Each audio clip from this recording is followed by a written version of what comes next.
کمیته ولایت‌های فوق‌العاده تاجیکستان از غرق شدن یک کودک 10 ساله در نویه قبادیان و یک جوان 24 ساله در نویه رشت خبر داد. ولی اگر کودک خردسال در دهه کمراب در قبادیان هنگام آبازی غرق شده باشد، ساکن 24 ساله دهه غواصیان جماعت دیهات نصرت الله مخزوم خود را به آب دریای سرخاب پرتافته خودکشی کرده است.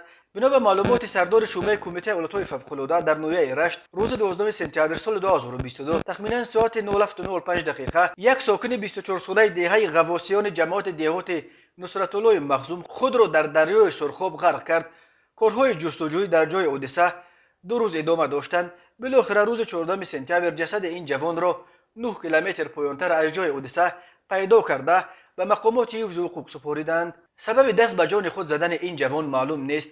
همچنان روز 13 سپتامبر سال 2022 ساعت 18:00 دقیقه به قسمت نوبداری کمیته ولایت‌های فوق‌العاده تاجیکستان خبر رسید که در دریای کوفردیان یک ساکن 10 ساله دهه کمراب جماعت دیهات به نام نظرف نویه قبادیان ولایت ختلان غرق شده است. به جای حادثه دسته نجات دهندگان ریاست کمیته ولایت‌های فوق‌العاده در ولایت ختلان فرستاده شدند. بنا به آمار کمیته ولایت‌های فوق‌العاده طی 7 ماه سال 2022 در کل دریاها و کانال‌های تاجیکستان الکی 123 نفر از جمله 64 نابالغ سنشان تا 16 غرق شدند.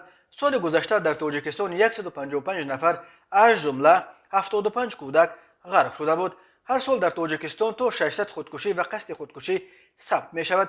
اکثر آنها را جوانان تشکیل می دهند. هر سال در تاجیکستان ده ها نابالغ نیز قصد جان خود می کنند. مشکلات اجتماعی و اقتصادی و جنجال های عائلوی سبب های اساسی خودکشی در تاجیکستان نام برده می شوند.